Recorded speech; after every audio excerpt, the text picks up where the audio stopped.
So Colt, we were previously talking about how recreational cannabis use seems to increase more during the warmer seasons as people get out and people use it socially. And I was wondering, obviously the number one thing people frequently use is alcohol. And I was wondering if the cultural shift based around potentially going more towards cannabis eating alcohol's market share right now is largely related to people having to go get tested and so on at their workplace. What do you think?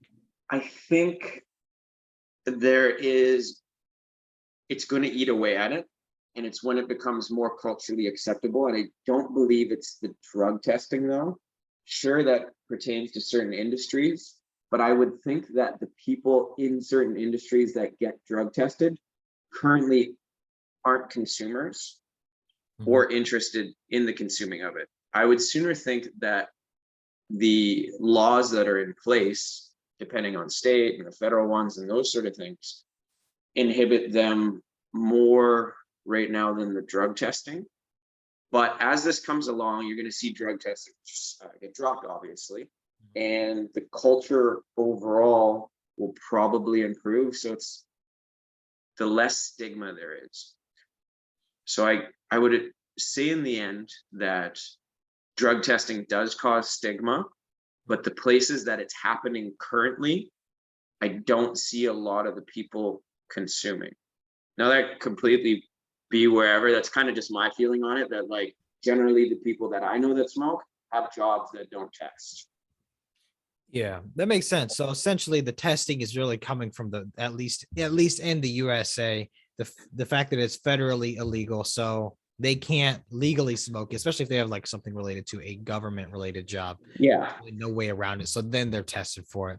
But as obviously there isn't like strong negative adverse health effects tied to cannabis or anything. So there'd be no reason for insurance companies to test for it once the laws are off the books, is what you're saying.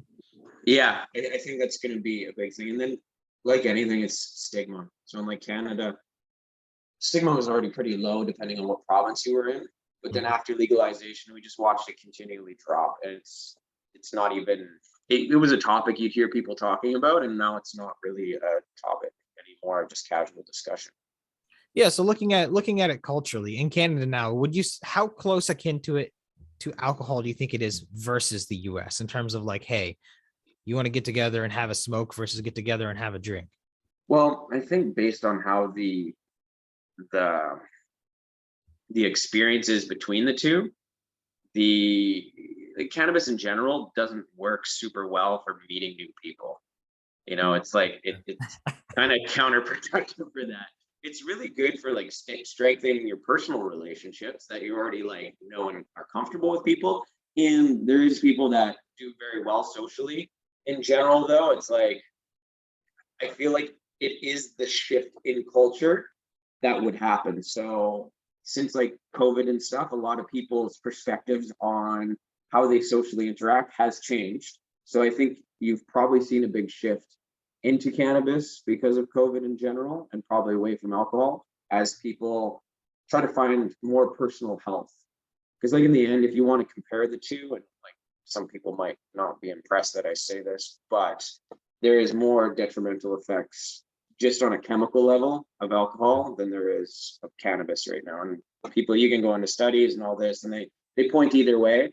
But I do know that if I have a ton of drinks, I'm dead the next day. Whereas if I smoked a bunch, I might feel slower, maybe a little dumber, but I definitely don't feel like my body is dying. Yeah, that's a good point. There's the detrimental effects of alcohol on people short term and long term are pretty well studied at this point, and they're pretty bad. We don't have to go to it myself. Yeah, as you age, it becomes more apparent as well too. I've noticed that.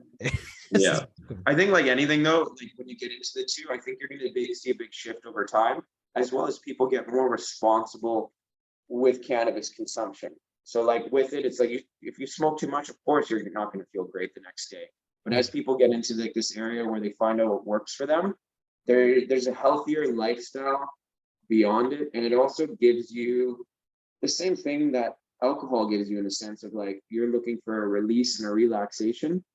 Cannabis can also deliver this. So in the long run, I think we're going to see, well, we're already seeing it in Canada. There's a big pivot from people getting out of alcohol and getting into more of a grounded, let's say, consumption lifestyle, which cannabis kind of provides. Like you go for a hike and smoke a joint. You know, you're not really drinking 6 beers and going for a hike. I mean, we all have that buddy that does that. Yeah, hopefully not. But yeah, fair enough. That does make a lot of sense. It really fits better into a lot of different lifestyles because you can still be a functioning human being and you're safe out and about for the most part. You still shouldn't drive, everybody. Not recommending any operating of heavy machinery of any type, but in general, follow the laws. Yeah, exactly. But all right, Cole, thank you again for coming on and for your insight on the topic. If you guys have any topics related to cannabis you'd like us to dive into, related to the industry, laws, any of it, let us know and we'll do it. But for now, stay tuned for another video coming soon. And Colt, have a wonderful day. Thanks, man.